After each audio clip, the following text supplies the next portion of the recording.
Quando eu entrei no curso de Educação Física, depois de 1 ano e meio de curso, eu comecei a ter algumas disciplinas mais voltadas para a área de fisiologia do exercício, biomecânica. Aí eu peguei e falei, cara, isso aqui é muito legal, né? Como o corpo humano funciona durante o exercício. A iniciação científica, ela acontece na minha vida inicialmente pela bolsa. Sempre falo isso sem, como disse, sem hipocrisia nenhuma, que eu não fui inicialmente pelo amor à ciência. A primeira abordagem foi a bolsa. Pô, tem um negócio aqui que dá para você fazer, ganhar uma bolsa, então vamos lá, vamos tentar entender isso daqui. Fiz algumas buscas, não encontrei nada cientificamente publicado acerca dessa interação, né, exercício, no caso o karatê, para pessoas com deficiência. E comecei a adaptar os movimentos para especificamente pessoas com deficiência que utilizavam cadeiras de rodas. Aí você para e racionaliza. Eu acho que na vida muita coisa acontece nesses momentos de pressão e que você não pode pensar muito. Porque se você for racionalizar muito, você não faz, cara. Naruhodô Entrevista, João Paulo Rosa. Naruhodô.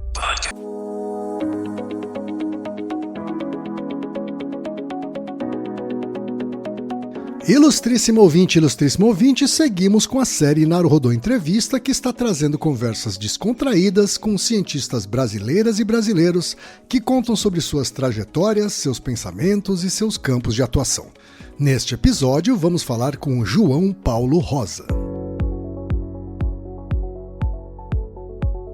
João Paulo Pereira Rosa é professor assistente junto ao Departamento de Educação Física do Instituto de Biociências da Universidade Estadual Paulista Unesp, no campus de Rio Claro. Possui graduação em Educação Física pela Universidade Federal de Uberlândia e é o especialista em exercício físico e aspectos psicobiológicos pela Universidade Federal de São Paulo. Possui mestrado em Ciências pela Universidade Federal de São Paulo e doutorado em Ciências do Esporte pela Universidade Federal de Minas Gerais. Participou como membro pesquisador do Centro de Estudos em Psicobiologia e Exercício, desenvolveu trabalho junto ao Comitê Olímpico do Brasil e Comitê Paralímpico Brasileiro no monitoramento de aspectos psicobiológicos dos atletas durante o treinamento para os Jogos Olímpicos e Paralímpicos de 2016. É membro pesquisador da Academia Paralímpica Brasileira, coordenador do GPESP, Grupo de Estudos e Pesquisa em Exercício Físico, Saúde e Performance, que atua com foco multifacetado em áreas relacionadas ao treinamento físico, saúde e desempenho humano, com ênfase nos aspectos psicobiológicos e sua relação com a saúde por meio da prática regular do exercício físico e o treinamento desportivo, visando o alto rendimento de pessoas com ou sem deficiência. Vamos então para a conversa com o João Paulo.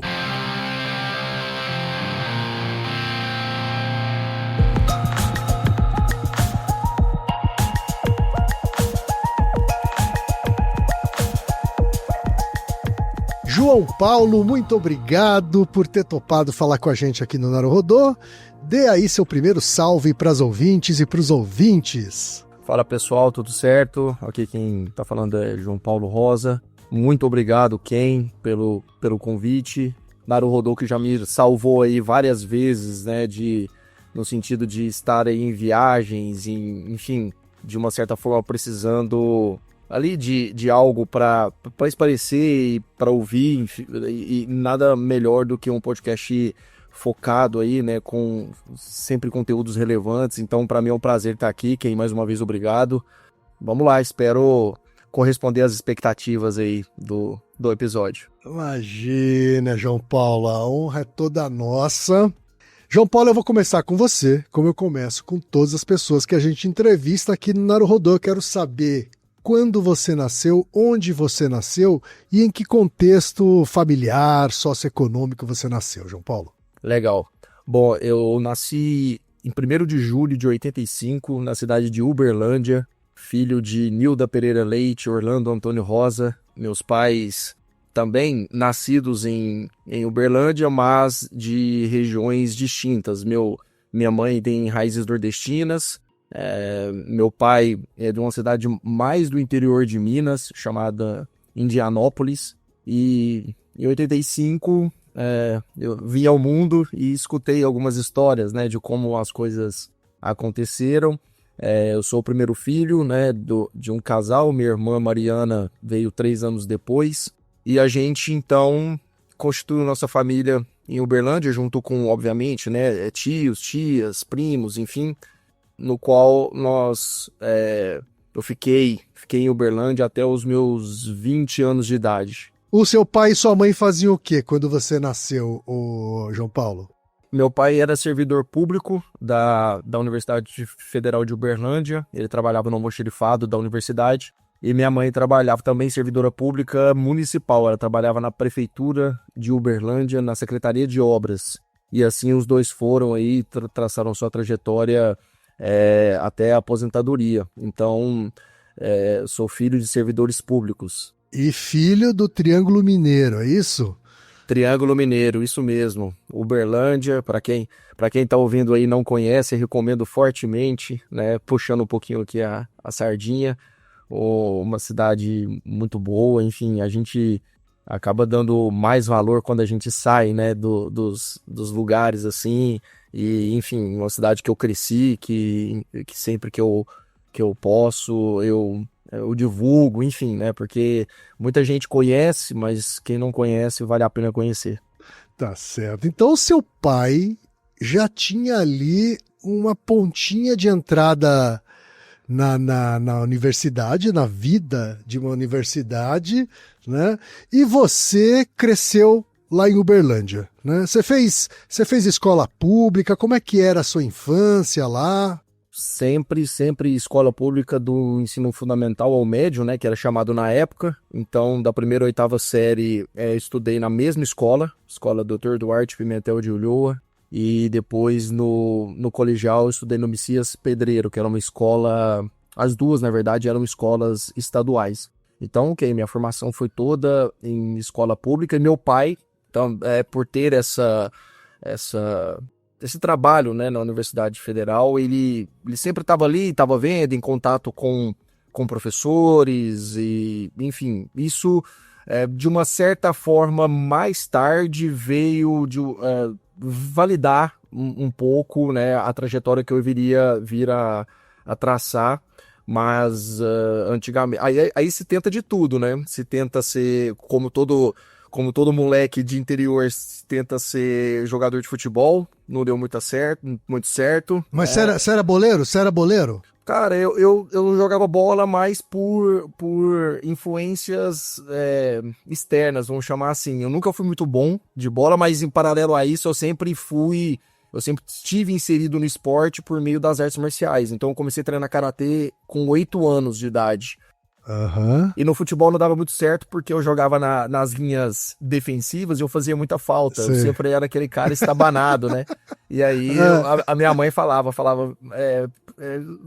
futebol não é a sua, João, vai pra luta, porque lá a finalidade é essa, a finalidade é você... É derrubar o outro. Exatamente, né? No futebol não é essa a finalidade. E aí eu comecei a treinar karatê com 8 anos e, enfim, eu sempre tive inserido no esporte, o que também mais tarde vem justificar a escolha do curso, né, de graduação. Inclusive a minha mãe, pelo fato dela estar, né, também inserida nesse meio, porque minha mãe tem 2 graduações, por mais que ela nunca tenha exercido, ela fez ciências biológicas e um tempo depois ela fez educação física. E o segundo curso foi muito curioso, porque ela estava estudando com o cunhado dela na época, né, o namorado da minha tia, e ele queria prestar para educação física, e ele, como forma assim de alinhar ali, né, as expectativas, falou: eu fiz ali a inscrição para você, pra gente, enfim, ter um estudo, né, um grupo de estudo, enfim, ele fez a inscrição para ela na época. Ela já trabalhava na prefeitura, ela já estava inserida como funcionária lá. E ela topou, Ela topou. E aí ela passou e ele não. Olha só! Ela passou e ele não no vestibular. Ela foi totalmente, assim, sem nenhum compromisso, né? Fez a prova. E foi até o final. Foi até o fim. E aí, quando ela fez né, fez a escolha do curso, o curso era noturno. Então, óbvio, né? Com duras penas aí deu para ela conciliar, mas ela falou, não tem como eu descartar, né, essa oportunidade. E aí ela fez a segunda graduação dela. Nunca exerceu, mas tem aí duas graduações que por mais que você não exerça, você constrói ali o senso crítico, é diferente, né? A gente fala de ensino superior nesse sentido. Então, é uma história bem Ainda curiosa. mais a chance numa universidade federal, tal, né? Exatamente, né? O que na época, ainda assim, né, é muito difícil, mas a gente tá falando aí década de 80, né? Então, o nível de concorrência, tudo muito maior, né? Sei. E aí, João Paulo, então você teve muitos incentivos aí dentro de casa para fazer um curso superior. Muitos. Na verdade, eu vim de uma família, que sempre acreditou que a forma mais estável, vamos chamar assim, de ascensão social, financeira, só se daria pelos estudos. Então eu tenho essa formação, acredito que muita gente da minha geração tem também, né, esses insights dentro de casa, no sentido de vamos fazer a faculdade porque o diploma resolverá todos os seus problemas. Depois a gente vê que não, depois a gente vê que os tempos mudam, enfim, mas eu sou muito grato, obviamente, aos meus pais por sempre terem me incentivado nesse sentido, mas a criação é dentro dessa perspectiva de a ascensão social e financeira se dá por meio dos estudos e, enfim, não tinha outro caminho, né? E que é um caso até curioso, né? Porque eu tenho algumas passagens específicas, tanto durante o ensino fundamental quanto o médio, em que eu queria parar de estudar, eu não gostava de estudar, não gostava. Então, é mesmo? Eu quis parar na quinta série eu já quis parar de estudar, minha mãe falou, tá maluco? Não vai parar de estudar na quinta série. Aí eu falei, então vou até a oitava, termino o ensino fundamental, e aí eu paro. E meu pai teve um bom modus operandi nessa época, que ele falou, você quer parar de estudar? Então ok, você vai parar de estudar, mas você vai trabalhar. E ele pegou pra mim, num final de semana, lá em Uberlândia tem um time da cidade, né, o Uberlândia Esporte Clube, e que jogava lá no estádio do Parque Sabiá, ia ter um jogo.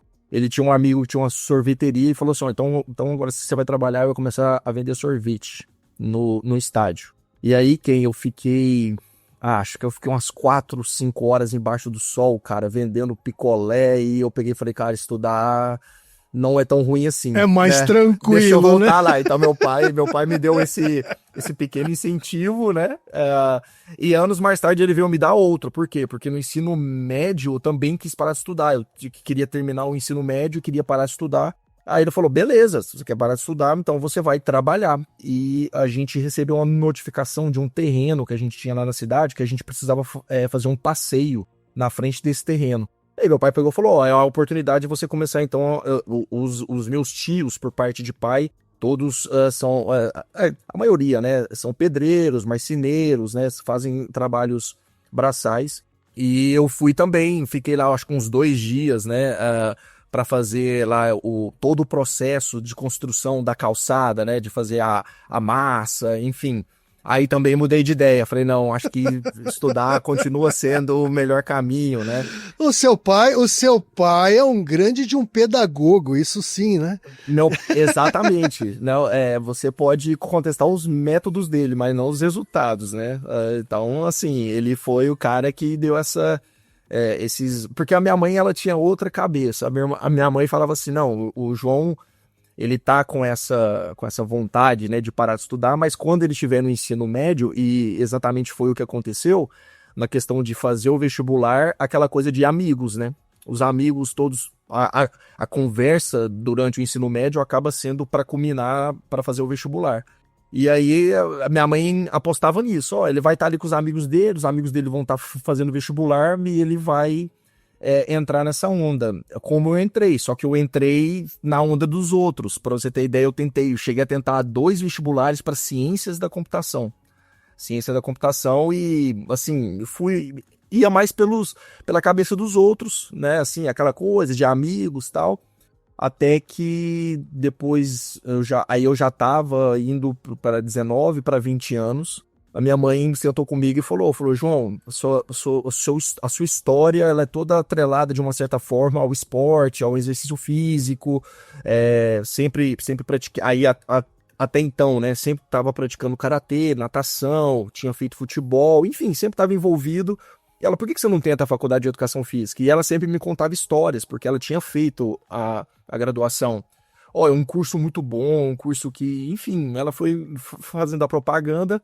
E aí eu fiz o vestibular para educação física. No primeiro eu não fui aprovado, que lá eram os vestibulares na UFO na época eram semestrais. Então, eu no primeiro eu não fui, no segundo eu fui aprovado. Isso então foi 2009. Desculpa, julho de 2005. Aí eu fiz o curso até julho de 2009. Então, julho de 2005 foi minha entrada na universidade. E a ironia do destino é que depois disso daí você nunca mais parou de estudar, né? Exatamente, mas é aí que vem algumas respostas, né, de que é quando você começa a estudar e investigar coisas que fazem sentido e que você goste de alguma forma. E foi mas a mesma coisa, quando eu entrei no curso de educação física, as coisas foram encaixar lá pro terceiro período. Então, depois de 1 ano e meio de curso, eu comecei a ter algumas disciplinas mais voltadas para a área de fisiologia do exercício, biomecânica. Aí eu peguei e falei, cara, isso aqui é muito legal, né? Como o corpo humano funciona durante o exercício e tal. E aí eu comecei a ficar ávido, a buscar mais informações. E aí o estudo virou algo gostoso, né? Algo prazeroso, que até então era aquela coisa empurrada, aquela coisa, enfim, que não... Mas é muito legal ouvir essa sua trajetória, né, de alguém que, nem sabia direito o que ia fazer na faculdade, foi na onda dos amigos, não passou na primeira, não passou na segunda, né, precisou de um puxão de orelha para encontrar um curso que goste e hoje é doutor, né, quer dizer... como o Altair diz, né? Não é para todo mundo, mas é para todo mundo, né? Ou não é para qualquer um, mas é para todo mundo, né? É para todo mundo, é para todo mundo. Ô, João Paulo, vou voltar um pouquinho aqui na entrada na faculdade, né? Porque você foi uma coisa cheia de novidades. Você entrou na faculdade, você entrou numa universidade federal, né? Então, muita gente lá dentro, né? Assim, conta para mim como é que foi o choque, né? De você ter saído da sua vidinha de ensino médio, né, empurrando com a barriga a escola, né, para uma universidade como a Federal de Uberlândia. Foi um impacto muito grande em todos os sentidos. O primeiro deles foi com relação a essa necessidade que eu comecei a perceber e a ver da minha formação a priori. Porque, obviamente, quando você está na universidade, parte da premissa que você já tem um conhecimento prévio de algumas questões e que é dali para frente. E eu comecei a ver que algumas coisas estavam em defasagem, né? Até porque aquelas ideias que, se você que está me ouvindo aí tiver com essa ideia, desista dessa ideia que por exemplo, vou fazer educação física porque não gosto de exatas. Tá lascado. Lá você vai usar porque tem a disciplina de biomecânica, tem a disciplina de cinesiologia, tem a disciplina de bioquímica, enfim. Então você vai estar lidando com tudo aquilo que você tem como background no ensino fundamental, ensino médio. Então essa foi o primeiro impacto, Ken, assim, de ter que falar, opa, aqui o buraco é mais embaixo, então a coisa tem que...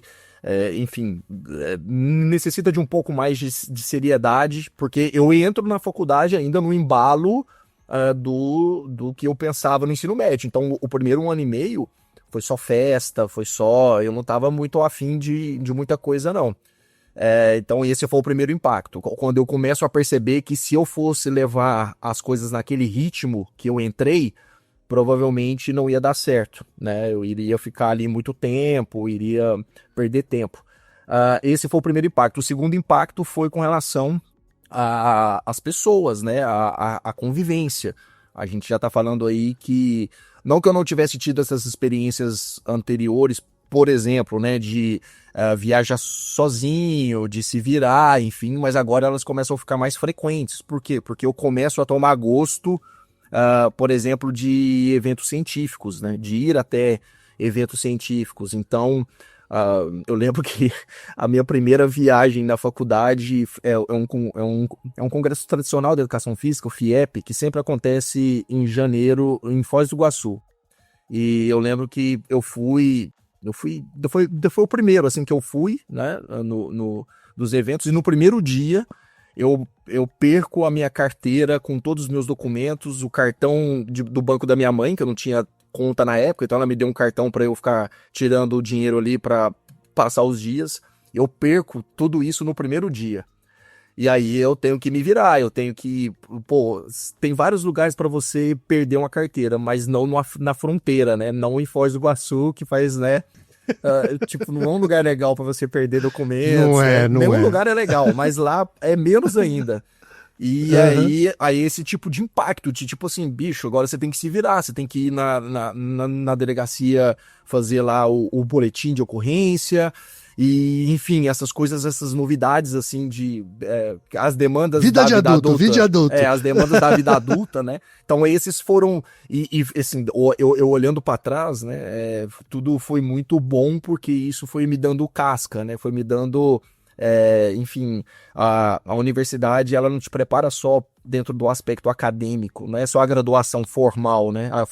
A universidade, você tem várias, se você souber enxergar, ela te prepara para a vida, ela te prepara para várias situações de como lidar com pessoas, como ter jogo de cintura, quando você vai fazer um trabalho, você provavelmente não vai estar no mesmo grupo de pessoas que pensam como você, e é assim mesmo, e tem que ser assim mesmo, porque quando você for atuar profissionalmente, é isso que você vai encontrar, né? Pessoas com diferentes pensamentos, com diferentes linhas de raciocínio, e que você vai ter que, de alguma forma, saber ali levar, integrar. Então, esses foram os principais impactos, e, pô, foram 4 anos, assim, eu digo que eu não passei pela faculdade, porque tem muita gente que passa pela universidade. Eu realmente fiz o curso, assim, eu experimentei Vivenciou, todas né? exatamente, e de lá, por exemplo, assim, o nível, né, de envolvimento que lá eu conheci minha namorada, que hoje é minha esposa e mãe da minha filha. Então, pô, eu sou muito grato à educação física. Foi porque... muito mais que uma faculdade. Pô, foi muito mais que uma faculdade, né? Então, lá eu conheci a Daiane, a gente começou a namorar no 3º período, e foi aonde deu essa virada também de chave que eu te contei, né? Que ela sempre foi mais responsável, né? Uhum. E ela começou a me puxar, nada como uma companheira para colocar a cabeça no lugar, né? Exatamente, exatamente. E aí ela começou a falar, nesse ritmo que você tá aí não vai dar não, João. E aí, vamos levar a sério? E aí uma coisa foi puxando a outra, e depois ela houve um movimento reverso, no sentido de eu puxar ela para pós-graduação, quando a gente termina a graduação. Então a gente foi caminhando junto, e graças a Deus estamos aí desde 2006. Desde 2006 nós estamos aí juntos, e hoje temos a nossa filha, a Clarice, fruto da educação física, do relacionamento iniciado lá na graduação. Que bacana. 2005. Agora, ainda na graduação, você provavelmente foi picado pelo mundo da ciência, porque você foi fazer iniciação científica, é isso? Exatamente. A iniciação científica, ela acontece na minha vida inicialmente pela bolsa, única e exclusivamente porque eu vi lá um cartaz, falei, pô, como que eu posso ganhar uma grana aqui, né? Então, eu sempre falo isso sem hipocrisia nenhuma, que eu não fui inicialmente pelo amor à ciência, porque eu não tive essa primeira abordagem, né? A primeira abordagem foi a bolsa. Pô, tem um negócio aqui que dá para você fazer, ganhar uma bolsa, então vamos lá, vamos tentar entender isso daqui. Só que aí sim o bicho da ciência me pega, me pica, e eu começo a ver método científico, e eu começo a entender como as pesquisas são realizadas, eu começo a ler artigos científicos, e a minha cabeça vai expandindo, e até mesmo dentro da graduação eu já começo a ver que isso é um diferencial, né, dentro da abordagem, dentro do seu entendimento, né, do curso como uma forma geral. E a UFO, ela foi uma das primeiras instituições de ensino superior do Brasil a ter excelência na interface entre exercício e pessoas com deficiência. Então, quando eu entro, lá era uma linha muito forte na época, e mais ainda pro esporte paralímpico. Certo. Então, eu tive dois professores que na época estavam, né, eram envolvidos com o Comitê Paralímpico Brasileiro, a professora Patrícia, o professor Alberto, e aí eu comecei a conviver com esse pessoal e comecei aquilo que eu te falei, tudo começa a fazer sentido e eu começo a gostar muito de algo que eu sempre gostei, porque eu entro na educação física porque queria ter sido atleta, mas não deu certo. Eu falei, mas como que eu posso estar envolvido sem ser o ator principal, vamos dizer assim, que seria o atleta? Eu poderia ter feito fisioterapia, poderia ter feito, enfim, marketing esportivo, poderia ter feito outros cursos, mas falei, a educação física faz sentido para mim. E aí lá eu começo a ter então esse contato com estudos relacionados a pessoa com deficiência e a interface do exercício físico, e em paralelo vivenciar algumas questões do esporte paralímpico, algumas etapas de provas do atletismo que tinha na cidade, eu ia trabalhar como staff, e aquilo começou então a acender uma chama, que eu falei, cara, isso aqui é muito legal, ver que isso aqui é esporte de alto rendimento, né, que você tem que começar a integrar os conhecimentos de fisiologia, de treinamento, de biomecânica, de cinesiologia, e que com a ciência tudo fica mais embasado, melhor embasado, né, e então isso começa a fazer muito sentido para mim. Uhum. Foi ideia sua? Foi um tema que você propôs, o estudo sobre a prática do karatê em pessoas com cadeira de rodas? Isso, foi uma ideia minha pelo fato de já ter esse público, né, essa amostra ali na faculdade, e eu tinha recentemente pego a minha faixa preta quando eu entro na universidade. Então eu integro as duas temáticas, né, que eu estava muito envolvido na época, e faço essa proposta para minha orientadora. Ela, num primeiro momento, né, João, não dá? Eu falei, não sei, vamos fazer, vamos testar. E aí que vem o raciocínio científico. Falei, vamos testar, vamos fazer. E foi um projeto, do ponto de vista acadêmico, ele foi pioneiro, porque eu lembro de fazer buscas dentro das minhas limitações da época, obviamente, né, mas de conhecimento, que eu digo, mas eu fiz algumas buscas, não encontrei nada cientificamente publicado acerca dessa interação, né, exercício, no caso o karatê, para pessoas com deficiência, e comecei a adaptar os movimentos para especificamente pessoas com deficiência que utilizavam cadeiras de rodas.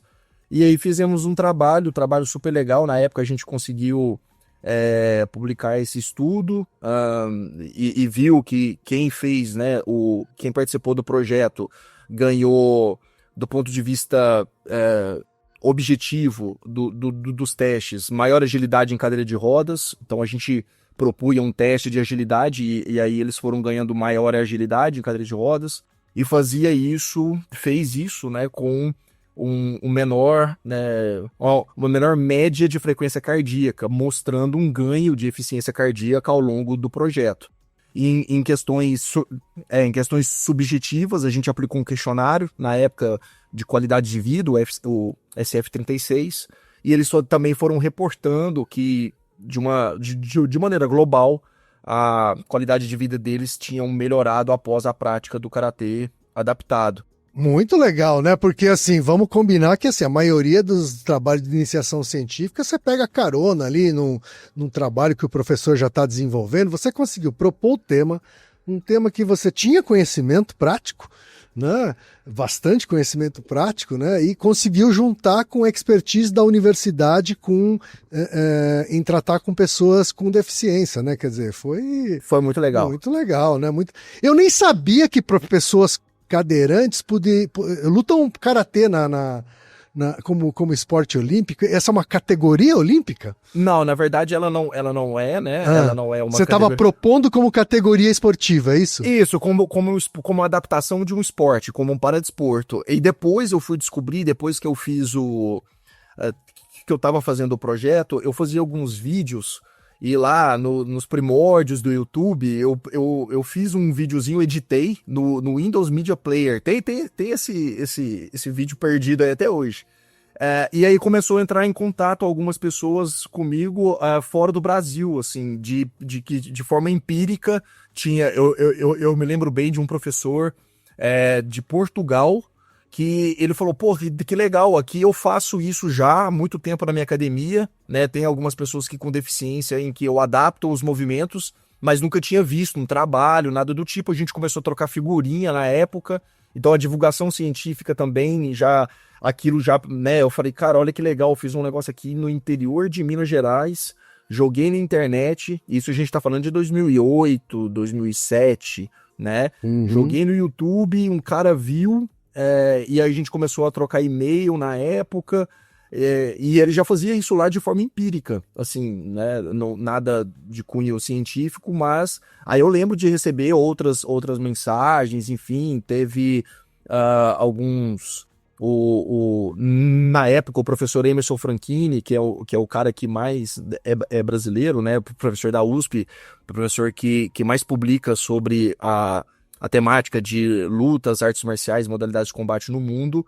Eu mando para ele um material, ele divulga no blog dele, na época era o Blogspot, né?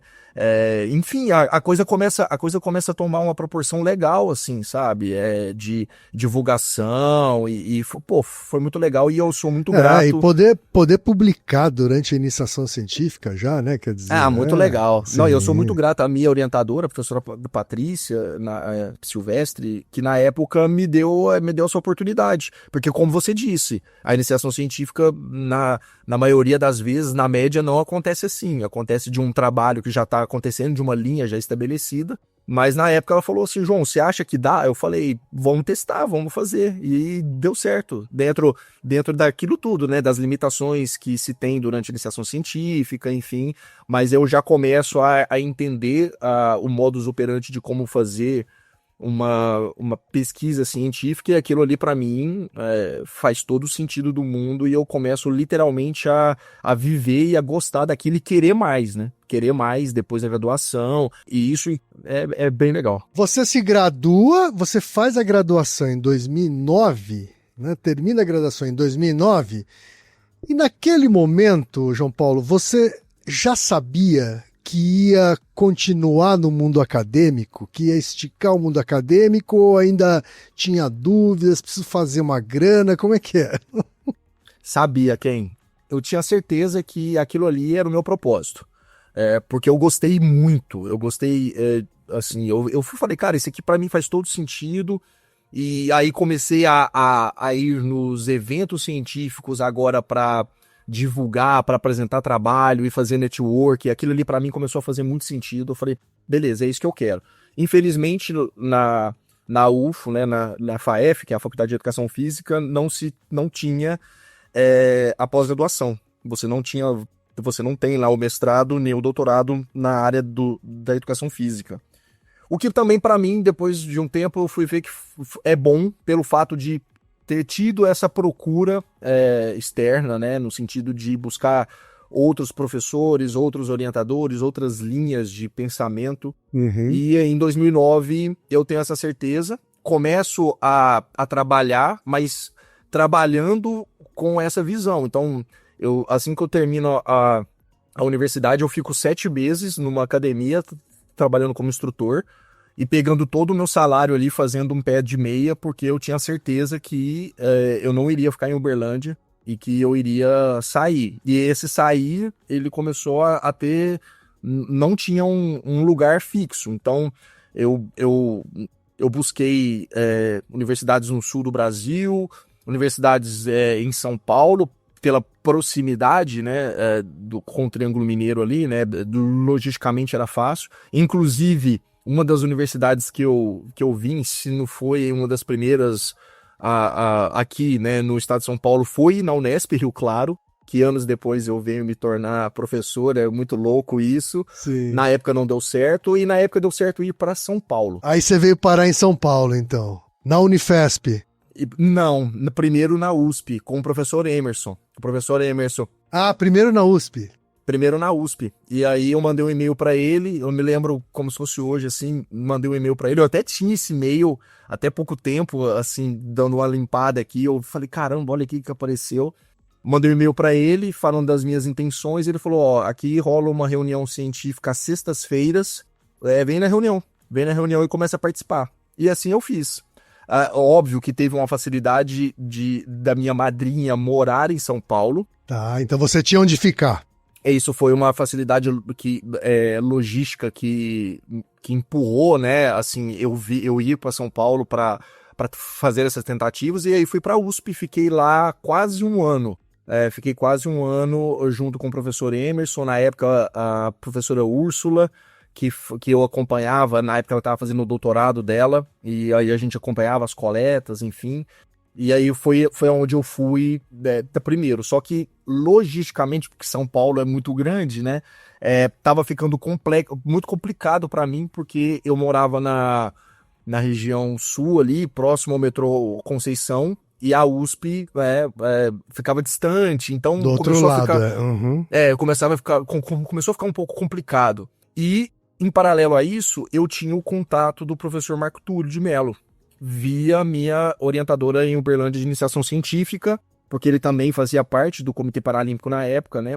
Então, eu falei, pô, eu tenho um contato desse cara aqui, vou marcar uma reunião com ele. E aí marquei uma reunião com ele, e aí foi a mesma coisa. Ele falou, João, tem aqui a reunião, tinha uma especialização na época, que era pré-requisito para a entrada no mestrado, ele me explicou tudo, como funcionava, e aí eu faço essa transição. Eu faço essa transição da USP para a Unifesp, mas também uma transição que me dá um certo... que causa um certo impacto, porque acaba que, de uma certa forma, eu mudo, né, a área de concentração, a área temática ali de estudo, e vou para uma área que até então eu nunca achei que, num primeiro momento, faria sentido, que seria o sono e o exercício físico, né? Essa interface. E eu peguei e falei, mas e aí? Será que eu vou gostar? Será que eu não vou? Será que... Enfim, comecei a fazer lá o curso de especialização, e aí as coisas começaram a fazer sentido dentro da perspectiva da psicobiologia. Sim. Que não era só o sono. Aí eu comecei a entender melhor que o sono era uma das vertentes, mas que existiam outras. Enfim, e aí as coisas foram acontecendo, mas... A minha saída de Uberlândia, né, para fazer a pós-graduação, primeiro é tentar na USP, mas não dando certo, aí eu vou para a Unifesp. Então, essa especialização que você fez acabou servindo como um pré-requisito para o mestrado, é isso? Ela era um pré-requisito para o mestrado, e era uma especialização puxada em termos de carga horária. Eu lembro que só de parte prática, se eu não me engano, eu tive 420 horas em um ano de prática, né? Era bem puxada, mas era uma especialização gratuita oferecida pela Unifesp. E ela servia como pré-requisito, por quê? Porque você, dentro da especialização, você já tinha uma noção geral, né, da psicobiologia, e já começava também a se integrar com as pesquisas que estavam em andamento, para quem tinha a intenção de entrar no mestrado. Certo. Então, no mestrado, você acaba fazendo a evolução do trabalho que você começou durante a especialização sobre fatores motivadores de adesão e aderência ao exercício físico, é isso? Exatamente. Na especialização foi uma provocação do Túlio, meu orientador, porque na verdade ele estava tendo foi um período em que estava muito característico o seguinte, estava rolando alguns protocolos lá no CEP, né, no laboratório, e muitos voluntários estavam desistindo dos protocolos. Então, sei lá, o cara tinha que fazer 4 visitas, ele fazia 2, fazia 3 e ele não fechava o protocolo. E todos esses protocolos tinham em comum a prática do exercício físico. Lá era um laboratório super completo, que inclusive tinha, né, academia, enfim. E aí ele veio com essa provocação, falou assim, João, eu tô querendo fazer um estudo aí para tentar traçar um perfil das pessoas, tentar entender por que algumas desistem e outras não do exercício físico, pensando em termos psicobiológicos, para a gente tentar fazer um screening melhor desses voluntários para os projetos de pesquisa. Então, a motivação inicial, né, para o estudo foi essa pergunta. Aí eu proponho, faço um levantamento bibliográfico na especialização e faço uma proposta de intervenção no mestrado, sobre, então, entender o porquê que algumas pessoas desistem e outras não, dentro de uma ideia simulada de prática do exercício físico. E aí a gente desenvolve isso no mestrado. Então, basicamente, o que a gente faz? Depois eu quero que você descreva o estudo. Mas, primeiro, distingue para os nossos ouvintes o que é adesão de aderência. Certo, isso é importante. Quando você pega a literatura em inglês, você vai ver um termo só que seria adherence, né, que seria a aderência. Mas alguns autores, e que eu acho que faz mais sentido, eles dividem entre adesão e aderência. Na verdade, o que vai diferenciar é o tempo e a abordagem frente a um comportamento, que no caso aqui a gente está falando que é o exercício físico. Então, o que seria adesão? Adesão seria a pessoa literalmente sair ali da inércia e adentrar numa academia, numa escola de esportes, algo do tipo. Ou seja, ela teve adesão àquela atividade, seja ela qual for. Uhum. Isso vale também para medicamento de doença crônica, né? Para qualquer comportamento, né? Vamos chamar de comportamento. Então a adesão tem a ver com sair da inércia e começar. Iniciativa, exatamente, iniciativa, início de algo. E aí a aderência é quando então você já percebe após um tempo, no caso do exercício físico, alguns autores trazem de 3 a 6 meses de prática. E essa prática, então, ela se torna regular, ela se torna continuada. Aí a gente já está falando, então, como a pessoa obteve aderência àquele protocolo de exercício físico. Então, basicamente, seria essa a diferença. A adesão, tanto que a gente até verifica isso dentro do exercício físico, que várias pessoas têm adesão, mas não têm aderência, que é aquela pessoa que se matricula na academia, só que ela não faz a academia, né? Ela não vai. Então ela teve a adesão, né? Ali fez a matrícula dela, comprou a roupa, o tênis, falou, agora vai. Só que por algum motivo não vai. Não acontece. Não acontece. E já algumas pessoas têm a aderência, né? Elas passam por aquele período inicial, começam ali a experimentar os benefícios físicos, psicológicos, enfim, sociais do exercício físico. Uhum. E aquilo começa a fazer sentido para ela de alguma forma e ela adota aquilo como parte do seu dia a dia e aí a gente fala que essa pessoa então teve aderência. Então basicamente é essa diferença. Conta pra gente então como é que era esse estudo aí do mestrado. Esse protocolo foi muito legal porque eu comecei as minhas coletas para dar tempo, né, do que a gente tinha pensado, eu comecei minhas coletas antes mesmo de matricular no mestrado. Porque se fosse pegar só os 2 anos do mestrado, não ia dar tempo. Porque basicamente o que a gente fez? A gente tinha uma baita estrutura lá no CEP, no laboratório, ali no Instituto do Sono, no 9º andar na época. E a gente literalmente recrutou aí 94 pessoas, certo? Para fazer então 2 grupos. Um grupo que a gente chamava de exercício, ou grupo supervisionado, e o grupo não supervisionado. E aí esse nome depois a gente foi até ver que ele não foi o melhor, mas quando você explica, né, o porquê que um grupo era supervisionado e outro não supervisionado, a gente entende. O grupo supervisionado era o seguinte, eles tinham a escolha do tipo de exercício físico, aeróbio, musculação ou concorrente, que seria os 2 na mesma sessão. Então a gente foi eliminando alguns vieses que poderia, por exemplo, né? Se a gente coloca eles de forma randômica nos grupos, vamos supor, o Ken gosta de treinamento de força e ele cai no grupo aeróbio, ele ia desistir porque aquele grupo ali para ele não era de um exercício. Então a gente foi eliminando algum desses vieses para tentar fazer um trabalho um pouco mais com controle, com uma validade interna maior, né? Então tinha esse grupo que era do grupo supervisionado, que era o seguinte, esse grupo ele tinha que necessariamente fazer aquilo que ele acreditava que ele gostasse mais, enfim. O grupo não supervisionado, a não supervisão era nesse sentido. Por exemplo, se o cara do grupo não supervisionado falasse assim, hoje eu quero fazer esteira. Ok. Na quarta-feira, não, hoje eu não quero fazer esteira não, hoje eu quero fazer só musculação. Ok. Então a gente foi tentando entender se esse comportamento poderia ou não influenciar na aderência desses participantes, desses voluntários, no protocolo que foi proposto. Esse protocolo durava 1 ano, né? Então a pessoa tinha 1 ano ali de academia grátis, né? E 3 vezes por semana, no qual a gente distribuía ali essas pessoas em 4 possíveis horários. Então a gente foi aumentando a chance dessa pessoa não ter desculpas de não ir na academia. Então a gente tinha horário pela manhã, horário do almoço, 2 horários pós expediente. Mais de 90% da minha amostra eram de próprios funcionários do Instituto do Sono, então não tinha trânsito, era só o cara descer do 15º andar, parar o elevador no 9º andar. Sem desculpa. Exatamente.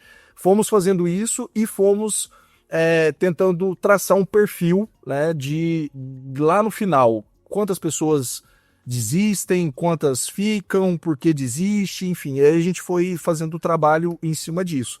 E no final a gente teve aí uma taxa de desistência muito grande, né? Mais de 70% dos nossos voluntários, eles desistiram do projeto ao longo... Mais de 70%? Mais de 70%.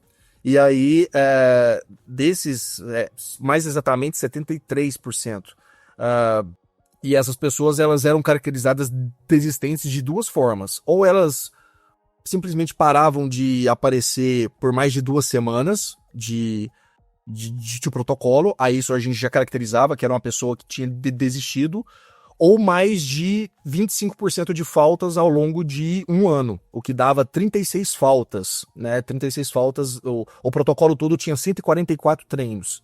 Então, a gente tinha que ter esse parâmetro, estabeleceu esse parâmetro, então, para falar, esse cara aqui, provavelmente, ele é o cara que não ia ter essa aderência. E aí a gente foi traçando os perfis. E aí que entra, né, para quem tá ouvindo aí, eu sei que ele tem uma legião de fãs, né, o Altair. Esse cara entra na minha vida como meu co-orientador. Então, pô, eu sou aí totalmente lisonjeado de ter ele na minha vida acadêmica, porque você imagina eu tendo o Altair como co-orientador. E ele começa, então, aí o bicho é doido, né? Ele começa a colocar mais coisa na sua cabeça ainda. Uhum. E no começo, a minha história é bem engraçada com ele, assim, porque o meu orientador que faz o meio campo da gente se conhecer, e a gente só começa mesmo a dar certo quando eu descubro que ele é judoca. Eu falei, pô, somos da luta, hein, Altair, que legal, tal, né? Aí a gente começa a alinhar, porque no começo eu falava pro meu orientador, eu falei assim, ô Túlio, eu não consigo acompanhar o Altair, cara. Eu não consigo, tal. E ele falava pra mim assim, João, agora você vai fazer uma disciplina lá na ECA de neuromarketing. E eu falava, mano, esse cara tá louco, o que tem a ver, né? Esse cara mandando eu fazer lá. E eu ia, óbvio que eu ia, né? Manda quem pode, obedece quem tem juízo. E eu era o único profissional de educação física numa sala cheia de pessoas ali, né? Na escola de comunicação e arte. Enfim, aí depois eu começo a entender tudo. Porque basicamente ele pegou e falou assim, João, o seu produto é o exercício físico. Então você precisa entender o porquê que, o raciocínio é o mesmo. Por que algumas pessoas compram alguma coisa em detrimento de outra marca, enfim. As estratégias que os caras usam é a estratégia que o profissional de educação física deveria usar na hora de vender o exercício físico, porque nada mais é do que um produto, né? E aquilo minha cabeça começa a explodir, começa a fazer muito sentido. E aí, voltando ao estudo, a gente começa a ver, então, que as pessoas que tinham como expectativa a priori o prazer pelo exercício físico, elas tinham mais chance de fazer parte do grupo desistente. Porque é aquilo. Porque a pessoa ela acaba idealizando algo no exercício físico que nem sempre é o que ela vai encontrar. E o exercício físico ele é vendido muitas vezes dentro dessa perspectiva. Fazer exercício físico é muito bom, é prazeroso, não é para todo mundo. né? E a gente começou a ver que existiam outros comportamentos que regulavam positivamente, vamos chamar assim, a aderência ao exercício físico, como, por exemplo, a sociabilidade. Pessoas que buscavam a sociabilidade no exercício físico, elas tinham mais chance de fazer parte do grupo que não desistiu. Por quê? Porque elas vão ali criando laços, vínculos, e o exercício físico ele fica como um pano de fundo importante, mas ele não é o objetivo per se, vamos dizer assim, né? Ele tem ali outros componentes que fazem com que aquela pessoa... E aí você começa a entender por que alguns protocolos e alguns exercícios em grupo, ou que você tem essa unidade, né, de equipe, enfim, dentro desse sentido, você acaba tendo pessoas com um pouco mais de disciplina para a realização do exercício físico. E a gente começa a ter, então, resultados muito legais e bem claros.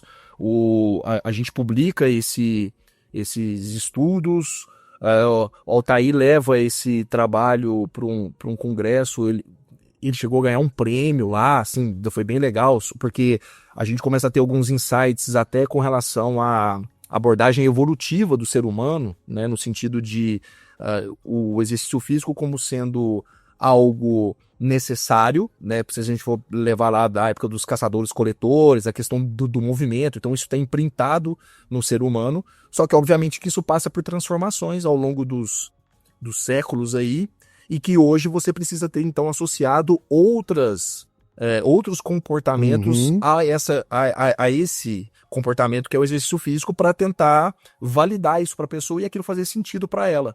E aí a gente começa... Porque agora a gente não precisa mais caçar, exatamente. Então eu preciso arrumar outro motivo. A gente precisa de outros motivadores. Exatamente. E aí a gente começa, então, dentro da perspectiva da educação física, divulgar que exercício físico não é só protocolo. Exercício físico também é comportamento. Certo. E depois a gente vai ter aí algumas confirmações, por exemplo, em época de pandemia, né, em que as pessoas começam a ter essa noção de que, beleza, em alguns momentos durante a pandemia, a pessoa poderia, por exemplo, sair na rua e correr, ou ela poderia descer lá no prédio dela de forma controlada e fazer o exercício lá na academia do prédio. Só que ela sentia ainda um vazio. Por quê? Porque não era o exercício somente. São as relações interpessoais, são outras questões que estão ali envolvidas. E aí a gente começa então a divulgar isso, que exercício físico não é só protocolo, que exercício é comportamento. E aí isso começa a fazer sentido para mim, porque eu tive uma formação muito tecnicista nesse sentido de estar muito preocupado e vinculado a protocolos, né, a intervenções, a testes. E o exercício físico, como sendo comportamento, ele tá suscetível a essas nuances, né? E que o profissional de educação física tem que estar atento e atuar de acordo com as expectativas e as demandas, porque pessoas diferentes procuram o exercício físico por motivos diferentes. Então não adianta eu querer fazer daquela pessoa o meu motivo para aquela pessoa, né? Transpor essa questão. A gente começa até a questionar algumas temáticas assim da educação física, como por exemplo no pain no gain. Será que o no pain no gain é algo válido, é algo para todos? Ou pegar ali os speeches motivacionais de atletas, a gente está falando de outra classe, de outros motivos, de outras motivações dessas pessoas. Então, querer trazer isso pro dia a dia, no sentido de atuação do profissional de educação física, às vezes a pessoa que está querendo melhorar a saúde, está querendo controlar o estresse, se eu tentar levar o treino na mesma frequência que um atleta, não vai dar certo, porque essa pessoa ela está desconectada com esse propósito. Então, isso cabe ao profissional de educação física fazer esse ajuste fino, né, entre o que fazer do ponto de vista de intervenção, de protocolo, que obviamente é muito importante, mas não desconsiderar a parte de comportamento. E aí, o que está motivando esse cara a estar aqui? E entender que essa motivação ela é um contínuo, né? A pessoa, em diferentes fases da vida, ela vai ter diferentes motivos para a prática do exercício físico. Então, você ir equalizando isso como profissional de educação física é o principal. Então, a minha cabeça no mestrado faz isso, né? Ela abre de uma forma que me faz ainda ter a certeza de que, cara, eu quero continuar. Esse aqui é legal demais, eu quero continuar. Por mais que né, já tenha visto aí nos episódios e tal, o Altair, ele coloca, né, ele dá uma... coloca ali alguns ônus, muitos ônus, né, da área científica, como você bem sabe, mas aí, pô, é um cara que eu tenho uma gratidão enorme, assim, porque me fez enxergar, assim como eu tenho certeza que ele faz aí, né, muitas pessoas enxergarem o raciocínio científico, o raciocínio lógico e a prática disso, né, no dia a dia, tanto pessoalmente quanto profissionalmente. E aquilo começa, então, a fazer muito sentido para mim, e aí quando faz sentido, as coisas ficam mais fáceis e mais prazerosas, né? E aí, quer dizer, você fica com tanta vontade de continuar que você emenda com o doutorado, é isso? Exatamente. Emendo com doutorado. E emendo com doutorado numa fase de transição do meu orientador. Ele está saindo da Unifesp e está indo para o UFMG. Então era uma premonição da sua volta para Minas, é isso? Era uma premonição. Na verdade, o principal motivador porque assim, quando eu fico 5 anos em São Paulo, entre especialização e mestrado, já estava bem adaptado, já de alguma certa forma, né, levando junto com a pós-graduação, já estava trabalhando, enfim, então já estava mais ou menos bem estabelecido, e aí a gente precisa dar essa guinada de 180 graus no sentido de sair de São Paulo e começar literalmente do zero em Belo Horizonte. Quando eu falo literalmente do zero é porque todo mundo ia começar do zero, inclusive o Túlio, né, o orientador, né, ele chega, ele não tem uma sala para ele, para você ter uma ideia, assim, né, na época, e a gente literalmente inicia tudo do zero, só que é um cara também que eu tenho muito apreço, assim, muita gratidão, porque ele já me alerta o seguinte, ele fala assim, ok, aqui na Psicobio, nota 7, na CAPES, tudo muito bom, essa estrutura que você tá vendo aqui, maravilhosa, só que, querendo ou não, você é da educação física e seria bom você se reaproximar com as ciências do esporte, que era exatamente o título, né? Que caso você finalizasse o doutorado na UFMG, lá você virou doutor em ciências do esporte. E aí tem as sub-áreas, né? Mas a área geral é ciência do esporte. E ele falou, se você tá com intenção de lá na frente fazer concurso para docente, fazer concurso dentro da área da educação física, esses detalhes são importantes. E aí, eu assim, né, num primeiro momento com um pouco de reticência ali e tal, mas eu pego e falo pra minha esposa, né, na época já era minha noiva, eu falo pra Daiane, precisamos ir. E aí vamos pra BH. E aí em BH a gente vai pra lá em 2015.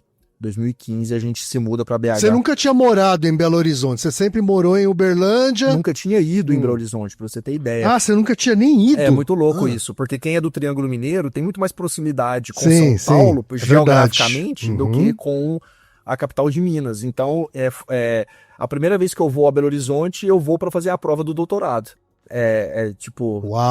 Foi minha primeira, ainda morando em São Paulo. Eu faço um bate-volta, faço a prova, volto e falo, se eu passar na prova, a gente muda. E aí mudamos para lá em 2015 e literalmente, mas foi a melhor decisão que eu poderia ter tomado, porque eu julgo que as experiências que eu tive no meu doutorado, do ponto de vista acadêmico e profissional, foram as melhores assim que eu poderia ter tido para consolidar ali a formação. Então, se foi no começo é aquilo, né? No começo é loucura. Eu lembro que teve uma noite lá, a gente dormindo, não tinha nem cama, né? Naqueles colchões infláveis assim. E aí já tínhamos fechado o contrato de locação de imóvel, esse tipo de coisa.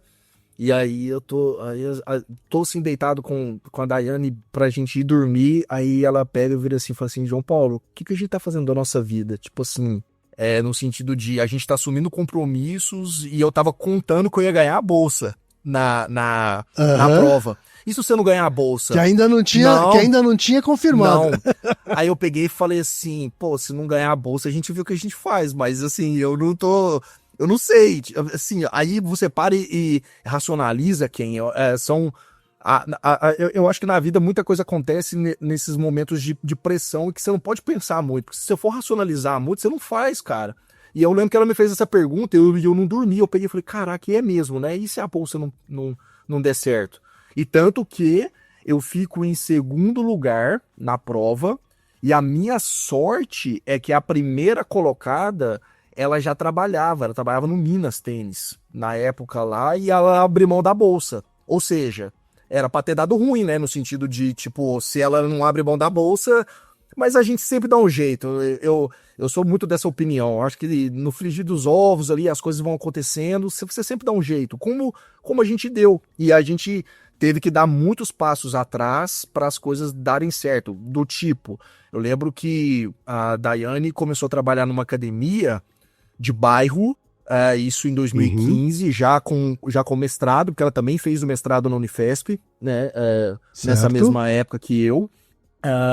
Ela começou a ganhar, tipo, R$10 a hora aula, já sendo mestre, mas, assim, é aquilo, aparecia, eu tenho que pegar, e eu admiro muito ela, porque ela se despiu, né, de todas as questões de ego, assim, tipo, se fosse outra pessoa, eu poderia falar, não, que isso, eu sou mestre, né, não, que isso, eu não vou trabalhar para ganhar o mesmo que eu ganhava há X anos atrás. Não, a gente deu um jeito, eu dava os meus jeitos, né, de fazer ali alguns bicos de avaliação física, enfim, a gente vai dando um jeito até as coisas começarem a se ajeitar, a se alinhar, né? Pra gente literalmente se manter.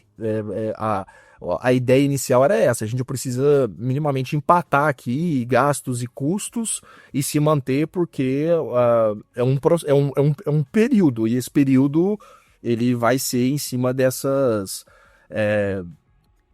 características que todo mundo passa, né? Eu tô aqui contando a minha história, mas muita gente que tá ouvindo aí, que já fez pós-graduação, tem várias histórias, né? Eu tenho um amigo, o Valdir, o professor Valdir, na época de mestrado, para você ter ideia, ele dormia dentro de uma banca de jornal ali na Pedro de Toledo com a Marceleza.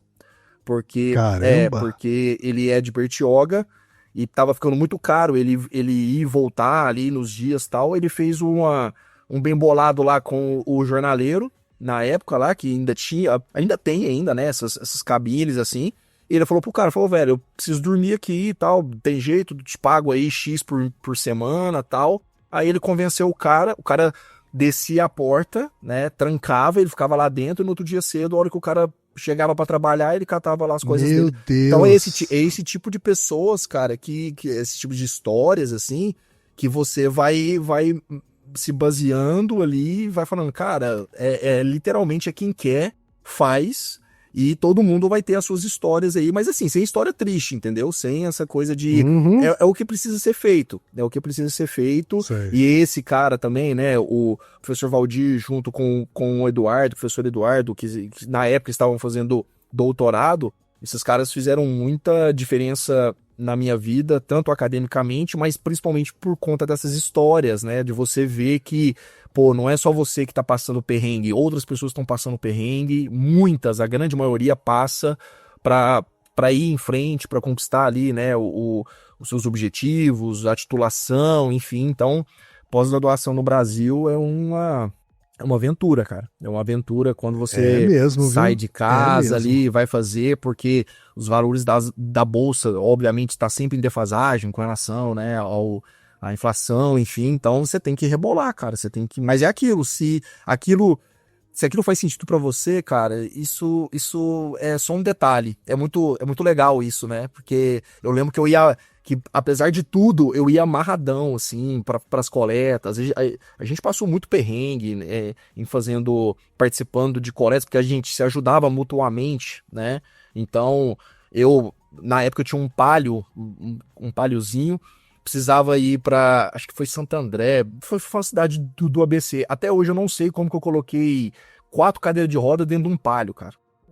Porque... Também não. Não, eu juro pra você, tipo assim, óbvio, né, o carro ficou todo zoado por dentro, arranhou e tal, mas eu lembro que o Eduardo, né, precisava de uns voluntários, ele tava precisando de um número lá pra fechar, e enfim, a gente arrumou esses voluntários lá, e ele falou, bicho, eu preciso eu falei, vamos lá, e aí fomos.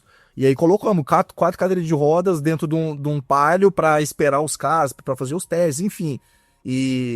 Enfim, são essas mas ia amarradão, a gente se divertia muito. Então, Sorrindo, sempre, né? tem que ser, porque se você for ali racionalizar, enfim. Então, essa época de BH, essa chegada em BH, ela é caracterizada por essas incertezas. Mas aí Certo. a luz vem em 2016, que é ano olímpico e paralímpico, de Olimpíadas e Paralimpíadas no Brasil, né? No Rio de Janeiro. Verdade. Aí ali a coisa muda muda pra muito bom, não é nem pra bom, né? As coisas mudam pra algo muito bom por conta desse período. Esse muito bom, ele se demonstra na prática de que forma, João Paulo?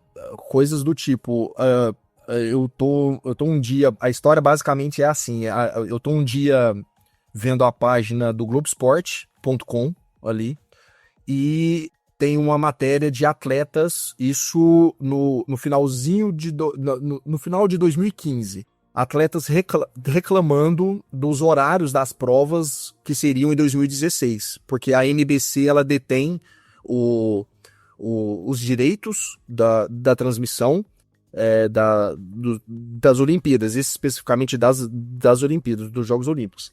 Uhum. E eles colocam as provas num horário tarde da noite na cidade sede para passar no horário nobre lá nos Estados Unidos. E isso ia ferrar com os atletas, e já tinha atleta reclamando. Então tinha, por exemplo, prova de natação que começava às 11 horas da noite. A final olímpica do vôlei de praia foi até 2 da manhã. E aí aquilo me dá um clique, um start. Eu olho aquilo e falo, pô, aqui tá uma oportunidade de escrever uma letter, uma perspectiva, alguma coisa nesse sentido, cientificamente falando que esses atletas têm razão, porque eles vão competir num horário em que fisiologicamente, por conta do ciclo circadiano, o seu corpo ele tá se preparando ali para dormir. E a gente escreve, né, eu tenho esse insight, falo ali com o pessoal do laboratório, na época já em Belo Horizonte, falo pro pessoal, ó, vamos escrever alguma coisa aqui para chamar a atenção disso do ponto de vista científico. E a gente manda para uma revista, a Chronobiology, eles aceitam o estudo e publicam no finalzinho de 2015. Tipo assim, eu lembro que eu recebi o aceite, tipo, entre Natal e Ano Novo. Foi bem no finalzinho mesmo. Uhum. E isso começa a ter divulgação. Outros pesquisadores começam a divulgar, a retweetar na época, né, lá no Twitter. Enfim, isso tem uma repercussão muito grande, a ponto do Comitê Olímpico do Brasil entrar em contato com a gente. Porque, obviamente, eles viram lá que os autores eram brasileiros, né? E eles entram em contato com a gente e falam assim, ok, vocês estão aqui levantando os problemas, mas qual seria a solução? E aí a gente propõe a solução e presta uma consultoria, o laboratório então presta uma consultoria para o Comitê Olímpico do Brasil nesse sentido de mitigar os efeitos das provas, né, tarde da noite, para os atletas brasileiros em modalidades específicas, né, em que isso aconteceria. E aí, pô, aí a gente tá na Disney, né, cara? Que você imagina, que bacana. O profissional de educação física que gosta de esporte, que tá inserido dentro de estudos relacionados ao alto rendimento, enfim, ter a oportunidade de trabalhar com um atleta olímpico em ano de Olimpíada, pô, isso daí, aí a gente fica maluco, se desdobra, porque nós não tínhamos muitas pessoas no laboratório. Na verdade, mais especificamente, a gente começa com eu e a Daiane, depois a gente tem mais 2 alunos que chegam, então a gente em 4 começa a fazer trabalho para diversas modalidades, porque a gente também começa então a fazer toda a parte de monitoramento do sono, a parte de avaliação da qualidade, da quantidade, com actimetria. Eles chegam a mudar o horário de alguma competição ou vocês tinham que se encaixar nesse horário? Exatamente. O schedule ali, o cronograma já estava fechado. Definido. Aí, tanto que depois a gente entende que provavelmente eles já, porque eles também são referência nisso, mas, por exemplo, a delegação australiana começa a fazer também algumas questões de ajuste, tanto de fuso horário, no caso deles, né, vindo da Austrália para cá, mas quanto também dessas adaptações. Mas até então foi inédito a questão de atletas do país sede tendo que se adaptar, né, ao horário das provas no seu próprio país. Então a gente começa a fazer um trabalho com intervenção com banho de luz, né, com os óculos que você coloca, né, na época a gente achou esse dispositivo, mandava para o COB fazia a aquisição e a gente fazia toda a organização de intervenção deles utilizarem esse banho de luz, dando esse estímulo, né, pro cérebro, basicamente para minimizar a liberação de melatonina quando o corpo entender exatamente que é de dia e não de noite. Exatamente, para minimamente a gente deixar... Por que a gente fazia na prática, Ken? A gente atrasava o sono desses caras. Em vez deles sentirem sono 10, 11 da noite, na verdade, esses horários eles teriam que estar ali imprimindo performance física, cognitiva, enfim. Então a gente atrasava o sono deles com essa estratégia, mas aí quando terminava o treinamento, que um dos métodos é também simular, né, o treinamento no horário da prova, não é o único, mas era um dos, a gente tinha que fazer esse cara dormir, porque no outro dia ele teria que competir, por exemplo, as eliminatórias da natação. Então imagina um nadador que nadou uma prova final na noite anterior e no outro dia ele tinha classificação para um outro estilo. Então ele nadou estilo livre na noite anterior e no outro dia ele iria nadar peito, uma classificatória. Essas classificatórias começavam às 13 horas, 1h da tarde. Então, aí a gente teve que lançar a mão, depois de atrasar o sono do cara, fazer ele dormir o mais rápido possível. Então a gente ficava parecendo uns malucos lá andando, porque o hotel todo teve que se adaptar a esse novo horário, né? Então a gente minimizava porque é isso, vocês emularam um novo fuso horário para eles. Exatamente, aí, né? Exatamente. E aí a gente andava de óculos escuro, óculos de sol, pós-treinamento, então tava lá todo mundo 1h da manhã jantando, de óculos escuro, para não ter nenhum estímulo luminoso, e diminuir a temperatura corporal central, porque a diminuição da temperatura corporal central ela é um marcador robusto aí de indução ao sono. Então a gente utilizava um dispositivo que era uma luva que ela tinha umas mangueirinhas que eram ligadas num dispositivo assim de água com gelo. Tá. E aí essa troca, né, de calor pela palma da mão, que né, na verdade as extremidades você ganha e perde calor muito fácil, diminuía a temperatura central corporal desses atletas e faziam com que eles sentissem sono mais rapidamente. Então a gente tinha que fazer as duas coisas, a gente tinha que atrasar o sono, mas depois do treinamento e lá na vila, depois da prova, a gente tinha que colocar esses caras para dormir o mais rápido possível, porque no outro dia tinha prova, né? E aí a gente fez toda essa simulação 1,5 antes deles irem para a vila. Então a gente ficou junto com eles, né? A equipe lá do laboratório, a gente vivenciou ali, né? A 1,5 antes deles irem para a vila e fazia isso diariamente, toda essa intervenção. Uhum. E aí, né, sempre com o olhar do cientista, a gente, obviamente, pediu, né, a permissão para coletar os dados.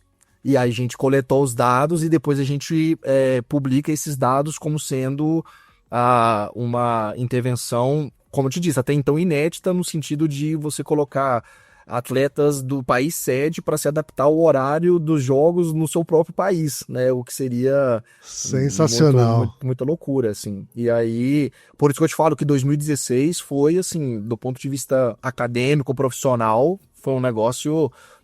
Foi a melhor escolha que eu fiz, foi ter saído de São Paulo e ter ido para Belo Horizonte para ter tido essa oportunidade. E tudo começa com aquilo que eu te falo, né? Os insights, você tá ali 24 horas, literalmente, lendo e vendo as coisas com um senso crítico. Tudo começa com uma leitura de uma matéria num site esportivo, de atletas reclamando, aí aquilo ali puxa uma coisa, puxa outra discussão, aí aquilo vira um artigo, a gente publica e isso vira um contato do Comitê Olímpico, né? É muito... Não, foi muito bonito esse É legal, esse né, cara? percurso, assim, Pô, né? foi. Muito, Depois que passa, a gente muito olha assim e legal. fala, caramba, tipo, foi. E tudo feito com muita dedicação pelo fato que eu te disse, que quando você tá num laboratório que tem aí muitas pessoas, aquela coisa de se divide ali, né, a gente literalmente, aí a gente teve a oportunidade de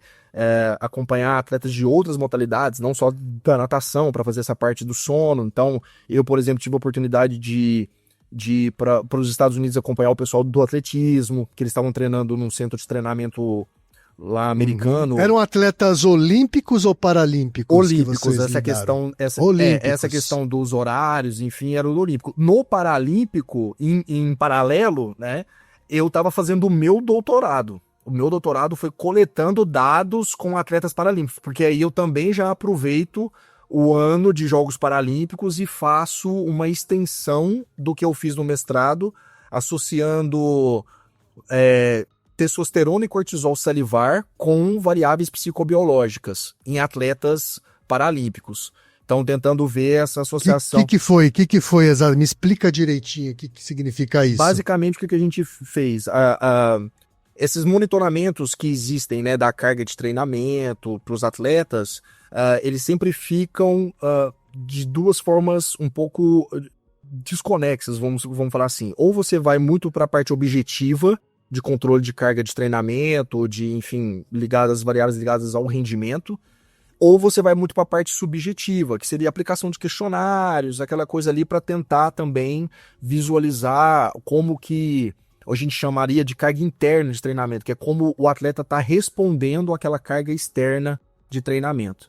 E aí a ideia do doutorado foi o seguinte: será que tem como a gente pegar alguma variável que dê para flutuar aí entre os dois mundos, né? E aí foi onde a gente faz a coleta, então, de testosterona e cortisol, né? Dois hormônios aí que vão ter influências tanto, né? Ou vão ser ali variadas, tanto por questões relacionadas à carga de treinamento. Então, por exemplo, eu tenho a relação testosterona-cortisol que me indica se a carga de treinamento está indicada ou não para aquele atleta, para que ele não venha a ter overtraining, nenhum tipo de super treinamento, né? Ao mesmo tempo, eu tenho a testosterona-cortisol podendo ser utilizada para casar com as informações subjetivas, por exemplo, de recuperação muscular, de motivação, né? Por exemplo, tem estudos que mostram que quanto maior ali, né, a expressão de testosterona, maior é a motivação para competição, né? Existe essa relação. Então, basicamente, eu quero ver isso na prática, se isso acontece, e com o fator atleta paralímpico, porque eu estou lidando com atletas que, de forma inerente, a deficiência pode levar a alguns déficits, por exemplo, desses hormônios. Desses hormônios? Por exemplo, lesão medular, né? Então a lesão medular acaba dando uma bagunçada no eixo hipotálamo, hipófise adrenal ali, e que então, ou por exemplo em atletas cegos, porque o cortisol ele é um hormônio que tem ali um ritmo circadiano. Então se o atleta é cego e ele pede o referencial do ciclo claro-escuro, eles também têm uma alteração na concentração desses hormônios. Então eu quis ver como que isso... Qual era o impacto disso, dessa avaliação e da possibilidade da utilização desses biomarcadores em atletas paralímpicos. E isso está rolando em paralelo com o que eu te contei agora uns minutos atrás. Sim. E aí em 2016 eu ainda invento de casar também. Eita! Né? Então 2016 é um ano bem marcante na minha vida aí, porque, cara, eu tô fazendo meu doutorado, aí tá acontecendo essas coletas com os atletas olímpicos, né? Então o doutorado com o paralímpico, os atletas olímpicos, e aí eu recebo a intimação de vamos casar, você já tá me enrolando, já tem 10 anos já. Falei, beleza, mas pô, não pode ser ano que vem, né? Porque parece que esse ano tá um pouquinho complicado, né? E ela também tava envolvida, né? Então ela via também. Sim, Ela, exatamente. vamos. E aí, 2016 é um ano especial pra mim, porque aconteceram várias coisas, inclusive isso, né? Então, é um período de muita aprendizagem e, assim, muito intenso Sim. de começar a colocar aqueles aprendizados, né, lá da graduação, principalmente especialização e mestrado, em prática no doutorado. Foi algo bem desafiador, mas que depois que passa, assim, que você senta, analisa, começa a fazer a produção ali, né, dos artigos para visualizar os dados, você fala assim, cara, baita trabalho e baita oportunidade, né? Que não dava pra deixar passar, não dava pra... são coisas que acontecem. Não dava pra adiar, né? Não dava. Não. A Olimpíada e a Paralimpíada não dava pra adiar. Exatamente. Né? Então como dizer, ali naquele momento. E o casamento também pra Daiane também não dava. Não dava. Então foi tudo. De 2016 foi um ano bem louco. Foi bem louco, mas deu tudo certo. E você ficou feliz com o trabalho final do seu doutorado? Eu fiquei muito satisfeito, porque a gente teve como resultado, né, a possibilidade da utilização desses biomarcadores dentro dessa perspectiva que eu expliquei, né, de você de ser mais uma informação que poderia ali colaborar com toda a comissão técnica, enfim, dentro do monitoramento de carga, enfim, então foi bem legal, né, e dentro das circunstâncias, né, porque você está falando de um período, não que nos outros você possa fazer isso, mas a gente está falando de um período de coleta em que você tem que minimizar o erro a zero, porque assim, eu lembro que eu tinha que acompanhar os atletas nas etapas dos camps de treinamento, então coisas do tipo, para onde eu ia, eu tinha que arrumar um fornecedor de gelo seco, porque eu fazia todas as coletas de saliva durante uma semana. Então eu fazia 3 coletas de saliva por dia, por atleta, durante uma semana. Caramba! E aí eu tinha que fazer a coleta da saliva desses caras e tinha que estocar isso direito, né, pra, obviamente, e deixava isso no carro. Então eu tinha que, pra onde eu ia, eu tinha que arrumar a priori eu já arrumava um fornecedor de gelo seco, chegava um dia antes e ia pegando. Então, assim, é aquilo, você não pode errar. Não é aquela coisa, não, beleza, essa coleta não deu, mas semana que vem tem outra. Não tem outra semana que vem. Você só tem aquele período e tal. Então, nas circunstâncias, né, o resultado que a gente conseguiu ter, ou a gente conseguiu publicar aí, se eu não me engano, 3 artigos, foram 3 ou 4 artigos frutos do doutorado, assim. Então, dentro de toda a circunstância, de toda a pressão, né, que tinha em cima da coleta de dados, eu fiquei muito satisfeito. Foi um processo bem legal, assim, bem proveitoso, né? Bem proveitoso. Uhum. Ô, João Paulo, você conclui então o doutorado em 2018. Isso. O que você tem feito desde então? Como é que tá a sua vida hoje? Então, termino lá, finalizo em 2018 e já começo, então, o passo que para mim era natural, que seria iniciar os concursos para docência, né? Docente. Então, foram 8 concursos, 5 anos nessa vida, né? Vamos dizer assim, que não é um período fácil, no sentido de você ali criar expectativas, né, de ser aprovado e obviamente, né, muitas vezes, como você tem muitas pessoas ali também altamente capacitadas também tentando, né, essas mesmas vagas. E aí eu saio de BH em 2021, porque a Daiane tá grávida, a gente volta para Uberlândia para ter nossa filha lá. E aí eu fico dando aulas em instituições particulares, dei aula na Estácio lá em BH, que foi muito importante para mim, porque isso vai te dando experiência didática, né? Então é uma fase muito importante. Depois eu volto para Uberlândia, e começo a dar aula numa cidade próxima chamada Monte Carmelo, ali também. Então, nesse período, nesse meio tempo, eu fico dando aulas em instituições particulares e sempre tentando os concursos. E o concurso de 2000, no concurso, né, de 2023, aqui na Unesp Rio Claro, deu certo. Depois no oitavo concurso, deu certo. Aí, mais uma vez, né, com tudo que acontece, tipo, em algumas outras situações, eu não tinha filho, eu tava tranquilo, né, ali dentro das possibilidades, e aí dá certo naqueles momentos que tem que dar, né? Eu tinha tido uma lesão na cervical, uma hérnia C6, C7. Por causa do jiu-jitsu? Por causa do jiu-jitsu, isso. E aí, nesse período que eu tive que fazer cirurgia, enfim, estava acontecendo o processo seletivo, tanto que eu lembro que eu tava em vias de cancelar a cirurgia, porque a segunda fase do concurso aqui da Unesp estava para acontecer mais ou menos na mesma época, e eu falava com a Daiane, com os meus pais, falava, eu não posso, eu preciso ir, né, tal, mas acabou que no final deu certo, né, a cirurgia acabou saindo depois do concurso, mas assim, aquelas coisas, aquelas fases assim que você fala, Jesus amado, tipo, né, mas é onde deu certo e, pô, eu estou muito feliz. Tô aqui na Unesp Rio Claro. E aí mudar tudo de novo, assim, tudo a família novo. Mudando de Malicuia tudo de novo para Rio Claro agora.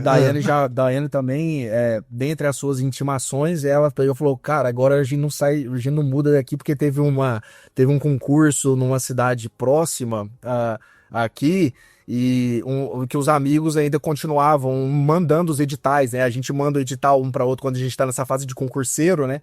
E aí eu brinquei com ela, falei, Daiane, saiu um concurso. Ela falou, você nem pense, nem brinque, eu não mudo, eu não movo uma palha, eu não aguento mais mudar de cidade, de casa, né? Então agora, graças a Deus, estamos bem estabelecidos aqui em Rio Claro, e desde então já iniciamos o trabalho lá na Unesp, né, no Departamento de Educação Física, já criei o grupo, né, o GPESP, o Grupo de Estudos e Pesquisa em Saúde, Exercício Físico e Performance.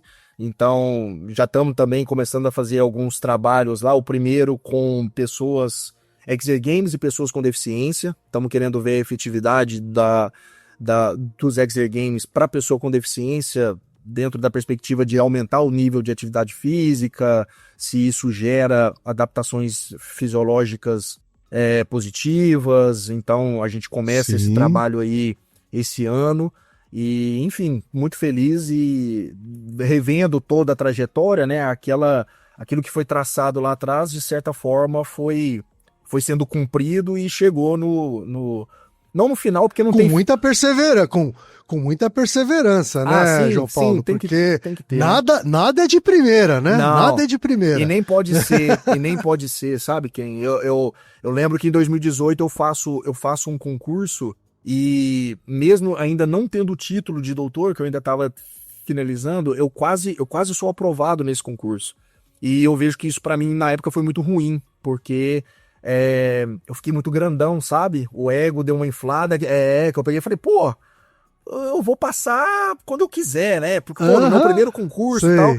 Aí depois só vieram mais 7 para me colocar no meu lugar. Falar assim, calma, pequeno gafanhoto, né? Você tem que... né? Então...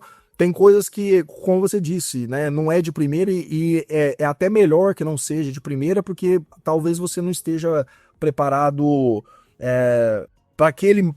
para aquela responsabilidade naquele momento, né? Então, acho que tudo vem na hora que tem que ser, tudo vem na hora certa, no qual você já está ali maduro para desenvolver e para entregar, né, o que tem que ser feito. Então, é uma trajetória assim que quando a gente tem a oportunidade de contar, né, sobre, a gente avalia e vê que é aquilo.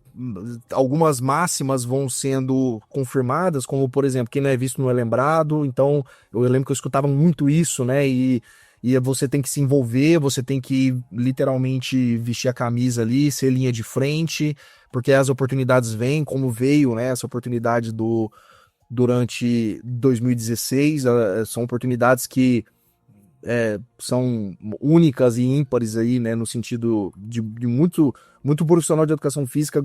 Eu sempre pensava nisso, né? Ele gostaria de ter tido ou de estar tendo essa oportunidade que eu tô tendo agora, então eu vou valorizar isso o máximo possível. Então a gente vai tendo algumas confirmações e no final a gente vê que quando você, né, coloca foco ali, coloca que a missão tem que ser cumprida, vamos dizer assim, você faz, e sempre cercado de pessoas agradáveis, de pessoas que te colocam para cima, que caminham junto com você, que te ajudam. Esse processo ele se torna menos penoso, né? Ele se torna mais prazeroso e, enfim, eu tenho muita gratidão aí, né? Eu falei o nome de alguns aqui no episódio, mas, pô, tem muita gente aí que... Eu vou deixar aqui minha gratidão a Daiane, porque, olha, essa aí... assim, essa é companheira mesmo. Essa é. Ô, João Paulo, eu adorei conhecer você, conhecer sua história. Pô, obrigado. Conhecer toda a ciência que você aplicou em prol do esporte, né? E tenho certeza que você vai continuar aplicando. Muito bacana ter você aqui de verdade, viu? Agradeço demais. Mais uma vez, Ken, muito obrigado pelo convite. É uma honra mesmo estar podendo dividir aqui ao longo, né, desse tempo que a gente teve junto, mas também de outras oportunidades aí que eu também, né, já tive de poder contribuir com o Naruhodô. Como eu disse, eu sou fã de carteirinha aí, acompanho, sou ouvinte do podcast e ter a oportunidade de estar aqui hoje, né, participando de realmente para mim é algo muito especial e obrigado mesmo, e conta sempre comigo aí, se de alguma forma, né, eu puder contribuir futuramente em algo, eu vou estar sempre à disposição.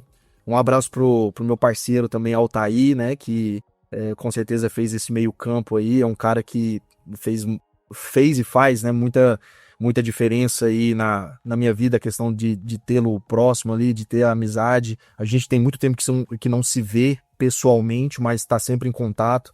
Então, deixar um abraço para ele aí, que vocês continuem com esse trabalho, que é um trabalho primoroso, é um trabalho que precisa ser feito, e quando é feito com a excelência de vocês, né, tudo fica ainda melhor. Então, parabéns pelo podcast e continuem, porque vocês têm muita gente, tem muita pessoa, né? Tem muita gente que gosta demais do que vocês fazem.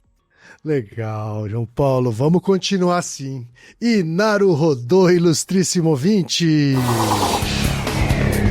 E você já sabe, aqui no Naruhodô, quem faz a pauta é você. Você tem alguma pergunta pra gente ou quer comentar algum episódio? Escreva pra nós. podcast@naruhodô.com.br. Repetindo? podcast@naruhodô.com.br. E lembre-se, mande nome completo, idade, profissão e a cidade de onde você está falando. É isso aí.